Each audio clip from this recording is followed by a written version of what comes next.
Party high command की माने तो उनके लिए पैसे की बहुत भारी दिक्कत हो गई है चुनाव लड़ने के लिए। जैसे तैसे मुश्किल हालात में कह रहे हैं कि हम चुनाव लड़ रहे हैं, मगर दूसरी तरफ स्थिति ये है कि कई बड़े चेहरे चुनाव ही नहीं लड़ना चाहते। एक तरफ पार्टी के बड़े नेता हैं, जो लंबी लिस्ट है उनकी, मैं बताऊंगा एक एक करके, या नामी चेहरे हैं जिनकी पहचान है हमारे देश में, वो चुनाव नहीं लड़ना चाहते कांग्रेस के टिकट पर। और दूसरी तरफ कांग्रेस को दिक्कत ये आ रही है कि चुनाव लड़ने के लिए पैसे की कमी हो गई।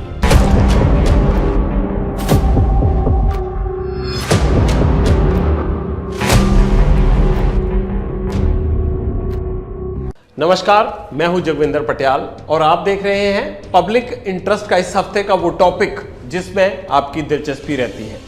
मैं हर हफ्ते आता हूं और आपसे बात करता हूं उस खबर की जो या तो राजनीतिक तौर पर या सामाजिक तौर पर या आर्थिक तौर पर आपके साथ सीधा जुड़ाव रखती हो, आपसे कनेक्ट करती हो।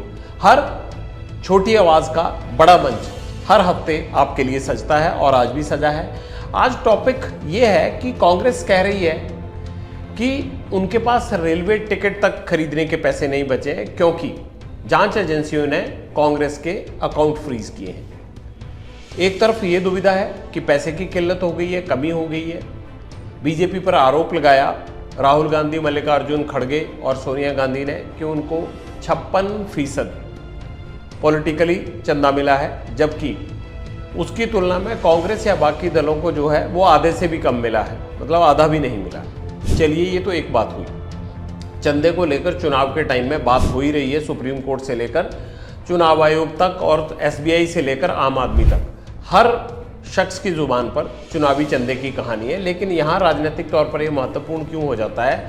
क्योंकि एक तरफ अगर हम पार्टी हाईकमान की माने तो उनके लिए पैसे की बहुत भारी दिक्कत हो गई है चुनाव लड़ने के लिए। जैसे तैसे मुश्किल हालात में कह रहे हैं कि हम चुनाव लड़ रहे हैं, मगर दूसरी तरफ स्थिति ये है कि कई बड़े चेहरे चुनाव ही नहीं लड़ना चाहते। एक तरफ पार्टी के बड़े नेता हैं, जो लंबी लिस्ट है उनकी, मैं बताऊंगा एक एक करके, या नामी चेहरे हैं जिनकी पहचान है हमारे देश में, वो चुनाव नहीं लड़ना चाहते कांग्रेस के टिकट पर। और दूसरी तरफ कांग्रेस को दिक्कत ये आ रही है कि चुनाव लड़ने के लिए पैसे की कमी हो गई। इन पूरे हालात का विश्लेषण ये है कि शुरुआत हम नवजोत सिंह सिद्धू से करते हैं। नवजोत सिंह सिद्धू एक बड़ा नामी चेहरा थे, बीजेपी छोड़कर कांग्रेस में आए, लेकिन कांग्रेस में इस बार उन्होंने पत्नी की सेहत का हवाला देते हुए, उनकी पत्नी को कैंसर डिटेक्ट हुआ था, उनका इलाज चल रहा है और ये काफ़ी लंबी प्रक्रिया है और काफ़ी देर से ऐसा हो भी रहा है, इसलिए लोकसभा चुनाव लड़ना नवजोत सिद्धू को मंजूर नहीं है। लेकिन नवजोत सिद्धू कमेंट्री करेंगे आईपीएल में, यानी जिस पेशे से वो राजनीति में आए थे वहीं वापस चले गए हैं और इस बार लोकसभा का चुनाव नहीं लड़ना चाहते। तो बाकी लीडर्स में मैं बाद में आऊँगा, पहले नवजोत सिद्धू का बता दूं मैं आपको कि 2004 का लोकसभा का इलेक्शन था, उससे ठीक पहले भारत की क्रिकेट टीम पाकिस्तान गई थी। उस टीम में मैं भी गया हुआ था। गुडविल क्रिकेट सीरीज़ के नाम से पहले वनडे मैच हुए और उसके बाद टेस्ट सीरीज हुई। कारगिल युद्ध के बाद भारत और पाकिस्तान के बीच में क्रिकेट लगभग बंद हो गया था। तो ये वो सीरीज थी जो 2004 में खेली गई और इसका बहुत जोश था दोनों देशों में और माना ये जा रहा था कि 1999 के बाद क्रिकेट के मैदान से शायद कारगिल का मैदान या उसकी जो बुरी यादें थी वो मिटेंगी। इसी दौरान नवजोत सिंह सिद्धू उस क्रिकेट सीरीज में कमेंट्री करने के लिए गए थे और क्रिकेट पर कमेंट्री कर रहे थे। नवजोत सिंह सिद्धू से जितना मुझे पता चला या जितना उन्होंने अब तक मुझे बताया, बीच में लगातार उनसे मिलना जुलना होता रहता था जब मैं पंजाब में था, तो उन्होंने कहा कि मुझे सबसे पहले फ़ोन आया, मैं कमेंट्री कर रहा था पाकिस्तान में, मुझे फ़ोन आया अरुण जेटली साहब का और उन्होंने कहा कि आपको अमृतसर से चुनाव लड़ाना है। तो नवजोत सिंह सिद्धू कहते हैं उन्होंने मना कर दिया कि अपने बस का नहीं है, ये राजनीति हम नहीं आएंगे इसमें। लेकिन उस वक्त एनडीए की सरकार थी और अटल बिहारी वाजपेयी प्रधानमंत्री होते थे देश के। जब अरुण जेटली को नवजोत सिंह सिद्धू ने सीधे तौर पर हाँ नहीं की तो अटल बिहारी खुद फोन लाइन पर आए और नवजोत सिंह सिद्धू का यह दावा है कि वाजपेयी साहब ने खुद उनको फ़ोन करके कहा कि सिपाही हमेशा हुक्म मानता है, आपको चुनाव लड़ाना है और आप आइए और चुनाव लड़िए। पाकिस्तान से नवजोत सिंह सिद्धू अटारी के रास्ते पैदल आए और उन्होंने भारत पहुंचकर यह ऐलान किया कि वो 2004 का लोकसभा चुनाव अमृतसर सीट से लड़ेंगे। नवजोत सिंह सिद्धू ने वो चुनाव लड़ा, बीजेपी के टिकट पर लड़ा, अरुण जेटली और अटल बिहारी वाजपेयी साहब के कहने पर लड़ा और 6 बार के सांसद आरएल भाटिया को, ऐसे कहा जाता था कि आरएल भाटिया आतंकवाद के दौर में भी अमृतसर सीट से चुनाव नहीं हारे थे, उस दिग्गज आदमी को नवजोत सिंह सिद्धू ने 1 लाख से ज्यादा वोट से 2004 के चुनाव में हरा दिया। अभी सिद्धू सांसद बने ही थे कि 2-3 साल बाद उनके जो रोड रेज का केस था उसका फैसला आ गया। पंजाब हरियाणा हाई कोर्ट ने उनको 3 साल की सजा सुना दी। सजा सुनाने के बाद नवजोत सिंह सिद्धू को जेल में सरेंडर होकर जेल में जाना पड़ा। पटियाला जेल वो कुछ दिन के लिए रहे थे, इस बीच उनको इस्तीफा देना पड़ा। उन्होंने इस्तीफा दे दिया। इस्तीफा देने के बाद नवजोत सिंह सिद्धू ने दोबारा 2007 में सांसद का चुनाव लड़ने की सुप्रीम कोर्ट से इजाजत मांगी। सुप्रीम कोर्ट ने नवजोत सिंह सिद्धू को इजाजत दी। 2007 के विधानसभा चुनाव के साथ ही अमृतसर सीट पर, जो कि संसदीय सीट थी, उस पर लोकसभा का चुनाव हुआ और नवजोत सिंह सिद्धू फिर वो चुनाव जीत गए। इस बार नवजोत सिंह सिद्धू ने, सुरेंद्र सिंगला होते थे, अब तो नहीं रहे वो, लेकिन कांग्रेस सरकार में मंत्री रहे थे कैप्टन अमरिंदर सिंह के साथ, उनको उन्होंने हरा दिया। नवजोत सिंह सिद्धू की जीत हुई, 70,000 से ज़्यादा वोट से हराया था, ये 2007 में। इसके बाद आया 2009 का लोकसभा चुनाव। नवजोत सिंह सिद्धू फिर लड़े। नवजोत सिंह सिद्धू ने फिर ओपी सोनी, कांग्रेस के थे, उनको हराया, अमृतसर सीट से तीसरा चुनाव जीता। ओपी सोनी को ये 6,700 वोट के आसपास के उससे हरा पाए थे। हालांकि वो मामला बाद में रिकाउंटिंग के लिए हाईकोर्ट तक गया, लेकिन हुआ कुछ नहीं। एनीवेज, ये वो चुनाव थे जब 3 चुनाव बैक टू बैक जो नवजोत सिंह सिद्धू ने अमृतसर की संसदीय सीट से लोकसभा के जीते। इसके बाद 2012 का चुनाव आया। 2012 में नवजोत सिंह सिद्धू की पत्नी नवजोत कौर अमृतसर ईस्ट सीट से विधानसभा का चुनाव जीती और उनको जो है बादल सरकार में जगह मिली, क्योंकि अकाली दल और बीजेपी का गठबंधन था। इसीलिए बीजेपी के कोटे से नवजोत कौर को जो है वो सीपीएस की वहाँ पर पोस्ट दी गई। इसके बाद 2014 में नवजोत सिंह सिद्धू की राजनीति में एक बड़ा बदलाव आया।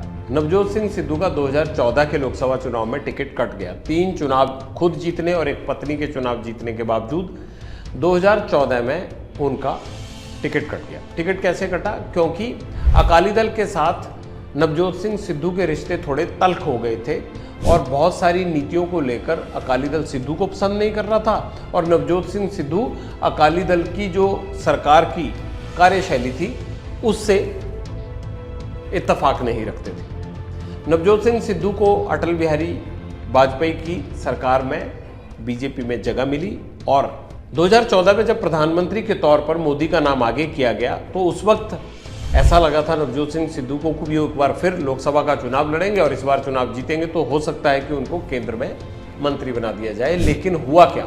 हुआ ये कि 2014 के लोकसभा चुनाव में नवजोत सिंह सिद्धू का टिकट काटकर अरुण जेटली साहब को दिया गया, जिनको कि सिद्धू साहब अपना राजनीति में मेंटर मानते थे, गुरु मानते थे। अब नवजोत सिंह सिद्धू के पास कोई चारा नहीं था। सिद्धू का यह दावा है कि उनको और बहुत सी देश के अलग अलग राज्यों में अलग अलग संसदीय सीटें कहा गया कि आप यहाँ लड़ लीजिए, लेकिन नवजोत सिंह सिद्धू पंजाब से बाहर जाना नहीं चाहते थे, लिहाजा उन्होंने ना वो चुनाव लड़ा किसी भी पार्टी के टिकट पर और ना ही वो वहाँ चुनाव प्रचार के लिए आए।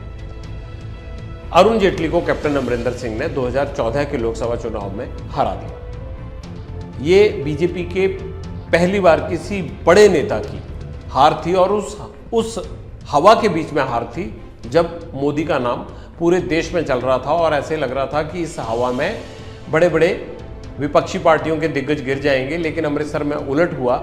अरुण जेटली साहब जो बड़ा चेहरा थे, वित्त मंत्री भी बने, लेकिन वो लोकसभा का चुनाव हार गए।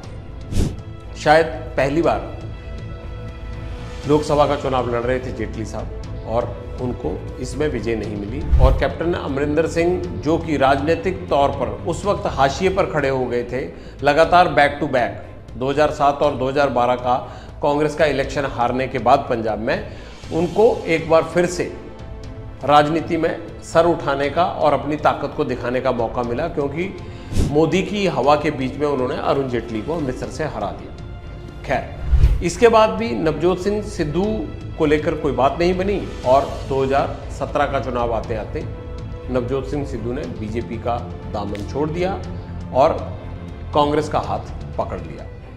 इसके बाद चुनाव लड़े वो अपनी पत्नी की सीट पर, अमृतसर ईस्ट सीट से लड़े और जीत गए। नवजोत सिंह सिद्धू 2017 का विधानसभा का चुनाव जीतकर कैप्टन अमरिंदर सिंह की सरकार में मंत्री बन गए। मंत्री बनने के बाद नवजोत सिंह सिद्धू की कैप्टन अमरिंदर सिंह के साथ खटपट रहने लगी और वो खटपट 2019 के लोकसभा चुनाव में बहुत बढ़ गई और जैसे साउथ और नॉर्थ पोल होता है उस हिसाब से अमरिंदर सिंह और नवजोत सिंह सिद्धू ने चुनाव में कैंपेन किया और कांग्रेस की स्थिति खराब रही, केंद्र में सीटें आई नहीं और कैप्टन अमरिंदर सिंह ने नवजोत सिंह सिद्धू का जो प्रभार था, उनके पास तब लोकल बॉडी मंत्री थे वो हटाकर उनको बिजली मंत्री बना दिया। लेकिन नवजोत सिंह सिद्धू ने बिजली मंत्री के तौर पर ज्वाइन नहीं किया और इस तरह से नवजोत सिंह सिद्धू एक तरह से फिर कांग्रेस में भी हाशिए पर चले गए। उनको पार्टी ने प्रेसिडेंट बना दिया। प्रेसिडेंट बनाने के बाद नवजोत सिंह सिद्धू ने सियासी तौर पर कैप्टन अमरिंदर सिंह को सत्ता से बाहर का रास्ता दिखाने के लिए कांग्रेस हाईकमांड को एक मजबूत आधार दिया। कैप्टन अमरिंदर सिंह इससे पहले कि 2022 तक अपना 5 साल का कार्यकाल पूरा करते, वो नहीं कर पाए और उनकी कांग्रेस ने 3.5 महीने पहले छुट्टी कर दी। चरणजीत सिंह चन्नी जब मुख्यमंत्री बनाए गए 90 दिन के लिए, 110 दिन की शायद उनकी सीएमशिप थी, तो उस वक्त नवजोत सिंह सिद्धू को ये लगा था कि पार्टी शायद उन्हें मौका देगी, लेकिन ऐसा हो ना सका। और उसके बाद मार्च 2022 में जब विधानसभा चुनाव के नतीजे आए तो कई दिग्गज हारे और आम आदमी पार्टी की आंधी में सब बह गए, चाहे वो प्रकाश सिंह बादल हो, चाहे कैप्टन अमरिंदर सिंह हो, नवजोत सिंह सिद्धू हो, विक्रम सिंह मजीठिया हो, सुखबीर सिंह बादल हो, सब बड़े दिग्गज हार गए और आम आदमी पार्टी 92 सीट लेकर सत्ता में आ गई। उसके बाद नवजोत सिंह सिद्धू कांग्रेस में हम ये कह सकते हैं कि राहुल, प्रियंका और सोनिया गांधी के साथ तो खड़े दिखते हैं, लेकिन उनकी स्थिति पंजाब कांग्रेस के नेताओं के साथ सही नहीं है। सिद्धू का जो राजनीति करने का अंदाज है उनका, वो जिस तरह से क्रिकेट खेलते थे, जिस तरह से कमेंट्री करते थे, उसी तरह से है। जहां नवजोत सिंह सिद्धू खड़े हो जाते हैं या जहां उनकी कमेंट्री शुरू हो जाती है, उसके बाद सामने वाले के और अगल बगल वाले की कोई वैल्यू नहीं रहती। शायद राजनीति में इस तरह का रवैया बाकी नेताओं को हजम नहीं होता और यही वजह है कि नवजोत सिंह सिद्धू जहां 20 साल पहले कमेंट्री छोड़कर 2004 में सियासत में आए थे, आज 20 साल बाद 2024 में हम बैठकर बात कर रहे हैं। 20 साल से मैं उनका करियर देख रहा हूँ। 2004 में मैंने पहली बार उनको अमृतसर में इंटरव्यू किया था, उनकी गाड़ी के अंदर, जब वो कैंपेन कर रहे थे अटारी और अमृतसर के बीच में। और आज मैं उसी दिन को याद कर रहा हूँ कि 20 साल बाद वो वहीं लौट गए हैं। लोकसभा चुनाव सिर पर खड़ा है, लगभग शुरू हो चुका है और वो वहीं चले गए हैं जहां से वो पाकिस्तान में जो काम करके 2004 में आए थे, यानी कमेंट्री की दुनिया में अब आईपीएल में कमेंट्री करेंगे। लेकिन नवजोत सिंह सिद्धू की तो मैंने तफसील से बात इसलिए बता दी कि उनके सियासी करियर को मैंने बड़े करीब से देखा है। पंजाब में पिछले 25 साल से मैंने पत्रकारिता की है और अनेकों बार नवजोत सिंह सिद्धू से मिलना हुआ, मुलाकात हुई, सब कुछ। लेकिन ऐसे ही वो इकलौते नेता नहीं है जो चुनाव नहीं लड़ रहे या जिनके सियासी हालात ऐसे बन गए कि उनको लगा कि लोकसभा चुनाव की बजाय अपने पुराने पेशे में चला जाए। क्योंकि नवजोत सिंह सिद्धू बीच में कपिल के कॉमेडी शो में भी आते थे, लेकिन उनको 2019 के बाद उस कॉमेडी शो में भी जगह नहीं मिली। गेस्ट के तौर पर वो बैठते थे, एक हिस्सा होते थे उस कार्यक्रम का। लेकिन अब नवजोत सिंह सिद्धू के लिए एक इनकम का जरिया भी चाहिए, तो इनकम के जरिए के तौर पर उनके पास क्या है, या तो कॉमेडी शो था या फिर कमेंट्री थी। अब इन दोनों में से उनको कमेंट्री सही लगा। इस वक्त डिमांड भी है, आईपीएल का सीजन आ रहा है, तो नवजोत सिंह सिद्धू अब अपना बही खाता ठीक कर रहे हैं, क्योंकि उनको लगता है कि सियासत में ज़्यादा ही मोड़ हैं और वो मोड़ कहीं ना कहीं उनको अदृश्य कर रहे हैं।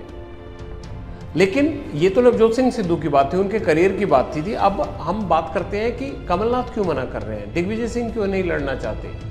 आखिरकार मल्लिकार्जुन खड़गे, उनको प्रचार करना है, वो भी चुनाव नहीं लड़ रहे हैं। ऐसा कहा जा रहा है कि उनकी इतनी व्यस्तता रहेगी लोकसभा चुनाव के दौरान कि वो अगर चुनाव लड़ेंगे तो हल्के में कब जाएंगे।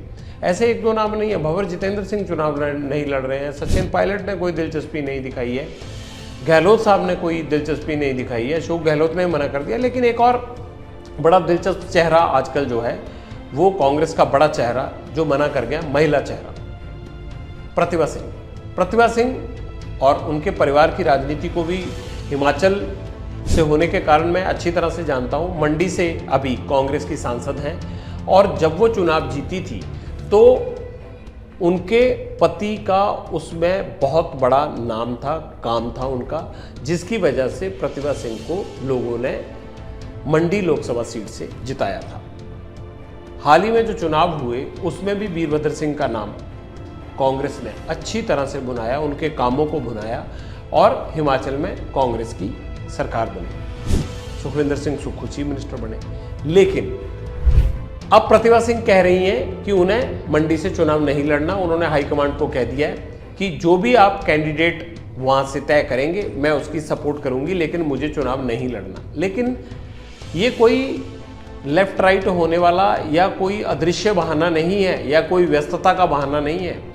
प्रतिभा सिंह ने यह साफ साफ कहा है कि राज्य में माहौल ठीक नहीं है, यानी सुखविंदर सिंह सुक्खू की सरकार जो काम कर रही है उस कामकाज से वो संतुष्ट नहीं है। दूसरी बात उन्होंने ये कही है कि कार्यकर्ता निराश है। इसका मतलब क्या है कि अगर हिमाचल में कांग्रेस की सरकार होते हुए कांग्रेस का कार्यकर्ता निराश है तो मतलब आपका वहां पर जो वोट बैंक है वो खिसक चुका है।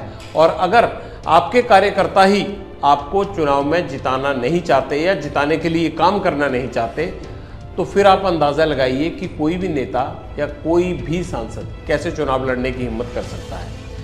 प्रतिभा सिंह की इस ना के पीछे एक कारण और है, और वो ये है कि हाल ही में पिछले महीने जो सारी सियासी उठापटक हुई हिमाचल में, सुखविंदर सुक्खू सरकार के 6 लोग टूटकर बीजेपी की साइड चले गए और उसके बाद एक विरोध का बिगुल बजा, पर्यवेक्षक भेजे गए, सरकार तो बच गई, लेकिन अभी भी स्थिति जो है वो बहुत अच्छी नहीं है। सुक्खू को सीएम के तौर पर कांग्रेस के बहुत सारे नेता पसंद नहीं कर रहे हैं, लेकिन कांग्रेस हाईकमांड ने सुखविंदर सिंह सुक्खू में अभी भी विश्वास जताया और उन्होंने बाकी तमाम लोगों को और सुक्खू को ये कहा है कि मिलजुल कर काम कीजिए। लेकिन वीरभद्र सिंह का परिवार, अगर हम प्रतिभा सिंह की बात करें या उनके बेटे विक्रमादित्य सिंह की, विक्रमादित्य सिंह सुक्खू सरकार में कैबिनेट मंत्री हैं, लेकिन है ना है जैसे बराबर ही हैं, क्योंकि उन्होंने इस्तीफा दे दिया था। जब विद्रोह हुआ तो उन्होंने भी इस्तीफा दिया और बाद में उनको मना लिया गया। इस्तीफा तो मंजूर नहीं हुआ, लेकिन नामंजूर होने के बाद कोई फायदा भी नहीं दिख रहा है। ऐसा लग रहा है कि जो 6 लोग टूट कर गए उनके अलावा वीरभद्र सिंह के बेटे और उनकी पत्नी के मन में भी मनमुटाव बाकी है। और इसकी खास वजह यह है कि उनको लगता है कि वीरभद्र सिंह के नाम पर जो सरकार बनी है उसमें उनको उस हिसाब से इज्जत सम्मान नहीं मिल रहा है जैसे मिलना चाहिए। चुनाव में वीरभद्र सिंह के कामों को भुनाया गया, उनके निधन के बाद उनकी याद दिलाकर वोटर्स को ये खड़ा किया गया कि वीरभद्र सिंह को एक बार फिर अगर आप सम्मान देते हैं तो कांग्रेस की सरकार लाइए। ऐसा हुआ भी, लेकिन नतीजा क्या निकला? सुखविंदर सिंह सुक्खू पर यह आरोप है कि उन्होंने मंत्रियों की और तमाम बड़े लीडरों की सुननी बंद कर दी और इसी का नतीजा ये रहा कि वहाँ पर विद्रोह का बिगुल उठा। अब प्रतिभा सिंह कह रही हैं कि उनको चुनाव नहीं लड़ना। तो ऐसे में सवाल ये है कि कांग्रेस अपने घर की कलह, चंदे की जो कमी है, प्लस लोगों की जो बड़े लोग हैं उनकी चुनाव ना लड़ने की दिलचस्पी, इन सब चीज़ों से जब घिर गई है तो इशारा क्या मिलता है? क्या कांग्रेस के सामने जो दल है उन दलों को लोकसभा चुनाव में फायदा होगा? और ये जो रोज के, चाहे वो किसी चंदे की कमी की बात है, नेताओं के चले जाने की बात है, पाला बदलने की बात है, विद्रोह की बात है, चुनाव न लड़ने की बात है, इन सब चीज़ों के कारण कांग्रेस की स्थिति खराब दिखती है, खराब होती है। इससे बाहर निकलने के लिए क्या प्लान होना चाहिए, क्या सियासी एजेंडा होना चाहिए, उसकी भी फिलहाल कमी दिख रही है। हालांकि इसमें कोई दो राय नहीं है कि राहुल गांधी पूरा जोर लगा रहे हैं, कोशिश कर रहे हैं कि उनका जो महागठबंधन है उसको मजबूत किया जाए, लेकिन हर आदमी सीट शेयरिंग को लेकर जिस तरह से बर्ताव कर रहा है या जिस तरह से कांग्रेस के या अन्य दलों को, नेताओं को अपने साथ जोड़कर बीजेपी और एनडीए को मजबूत करने में लगे हुए हैं प्रधानमंत्री मोदी, दक्षिण भारत का एक एक वोट परसेंटेज जो है उसको हासिल करने के लिए जिस तरह से दौरे पे दौरा किया जा रहा है, उसे देखकर लगता यही है कि कांग्रेस को एक बार फिर मंथन करने की ज़रूरत आन पड़ी है। और संकट एक तरह का नहीं है, कई संकटों के बीच में घिरी हुई है। कमलनाथ, दिग्विजय सिंह, अशोक गहलोत, ये सब वो नेता हैं जिन्होंने 70-80 के दशक से लेकर आज तक की कांग्रेस में सर चढ़कर राज किया है। मुझे लगता है कि इन हालात में इन नेताओं को कांग्रेस के साथ खड़े होने, उसे मजबूत करने के लिए जो भी पैमाने हैं या जो भी तरकीब लड़ाई जा सकती है उसको अपनाना चाहिए। उसके बिना कांग्रेस और कमज़ोर होती चली जाएगी और फिर ये होगा कि लोकसभा चुनाव के बाद आपके पास या तो पार्टी में बने रहने का कोई बहाना नहीं होगा, अगर आप पार्टी में बने भी रहेंगे तो पार्टी को उसका कोई फ़ायदा नहीं होगा। तो ये सब वो हमारा अपनी तरफ से एनालिसिस है उन कांग्रेस के बड़े लीडर्स के लिए जो इस वक्त की मार झेल रहे हैं। लेकिन इस वक्त की मार में आप तमाशबीन नहीं बन सकते, आपको कुछ वो करना होगा जिसकी फिलहाल उम्मीद नहीं की जा रही है। और जब सब लोग मिलकर ये काम करेंगे तभी मुझे लगता है कि कांग्रेस को कोई फायदा होगा और मजबूत विपक्ष के तौर पर कांग्रेस सामने खड़ी होगी और उसका महागठबंधन तभी मजबूत होगा जब उसके अपने नेता पार्टी को मजबूत करेंगे, अन्यथा नहीं। अब आनंद शर्मा ने एक और रॉकेट दाग दिया आज, उन्होंने कह दिया है कि जात पर ना पात पर मोहर लगाएं हाथ पर। इंदिरा गांधी के वक्त यही नारा होता था। हम आप जब बहुत सारे जो मेरी उम्र के होंगे, आप में भी सुन रहे होंगे, हम जब छोटे होते तो स्कूल जाया करते थे या कॉलेज जाया करते थे तो इसी तरह के नारे गूंजते थे चुनाव के बीच में। अब आनंद शर्मा ने कहा है कि ये तो राहुल गांधी जाति जनगणना की बात करते हैं, तो ये तो उस नारे का अपमान होगा, ये तो उस विचारधारा का अपमान होगा जो इंदिरा जी की थी। अब एक के बाद एक कोई भी बड़ा कांग्रेसी नेता जब भी मौका लगता है और उसने स्कोर सेटल करना होता है तो वो चांस नहीं छोड़ता है। मुझे लगता है कि काफ़ी कम्युनिकेशन गैप्स हैं आपस में कांग्रेस के बड़े नेताओं में, तो वो लोकसभा चुनाव तक दूर हो पाएंगे या नहीं, आसार तो लग नहीं रहे हैं, लेकिन हो जाएं तो मुझे ये लगता है कि कांग्रेस को एक संजीवनी जरूर मिलेगी। लेकिन इसको ख़त्म करने के लिए पहल या कोई बड़ा नाम या एक जो पहल कदमी होती है उसकी भी फिलहाल उम्मीद की नहीं जा रही है। हमें ये लगता है कि आम चुनाव के बीच में वोटर को ये पता होना चाहिए कि आखिरकार क्या सियासी हालात हैं, कौन पार्टी क्या कर रही है, आपको किस तरह से अपने वोट के अधिकार का इस्तेमाल करना है। क्योंकि यही लोग तो हैं, जब आएंगे आप उनसे सवाल पूछेंगे, आप अपने हक की बात करेंगे, आप उनकी गारंटियों के बारे में पूछेंगे, जो पहले गारंटियां दी गई थी वो पूरी हुई या नहीं हुई, इन तमाम चीज़ों के बारे में पूछेंगे। तभी जाकर आपको ये पता लगेगा कि अब आपको सही उम्मीदवार को कैसे सांसद विधायक बनाना है। और जब तक आप ये फैसला नहीं करेंगे कि कौन आदमी आपके लिए सही काम कर सकता है, आपका काम करवा सकता है, विकास करवा सकता है, रोजगार के मौके ला सकता है, शिक्षा में सुधार कर सकता है, हेल्थ सुविधाओं में सुधार कर सकता है, इन तमाम आंकलन को अपने दिमाग में रखकर जब आप आगे बढ़ेंगे तभी ये देश मजबूत होगा। पब्लिक इंटरेस्ट रोज रात 9 बजे आप एबीपी न्यूज़ पर देखते ही हैं और मुझे ये उम्मीद है कि आज का ये टॉपिक और कांग्रेस में जिस तरह से रणछोड़ दास नेताओं की लाइन लगी हुई है, उनका वो स्वाभिमान, उनका वो जो जलवा है जिसके लिए कभी उन्हें जाना जाता था, आखिरकार वो क्यों जवाब दे रहा है, ये सब आपके मन में छिपा है। आप वोट देंगे तभी इन लोगों को कद बढ़ता है इनका सियासी तौर पर, और वो कद बढ़ रहा है, छोटा हो रहा है, आप उनके साथ हैं नहीं हैं, कोई निराश है तो क्यों है, और निराशा को दूर करने के लिए कांग्रेस ने कुछ क्यों नहीं किया, या मुख्यमंत्री क्या कर रहे हैं, सांसद क्या कर रहे हैं, या सांसदों की अगर चुनाव ना लड़ने की इच्छा हुई तो उस इच्छा के पीछे की वजह क्या है, उन वजहों को ख़त्म करने के लिए कोई काम हो रहा है या नहीं हो रहा है, इन तमाम चीज़ों को लेकर फैसला कांग्रेस को लेना है। बहुत बहुत शुक्रिया।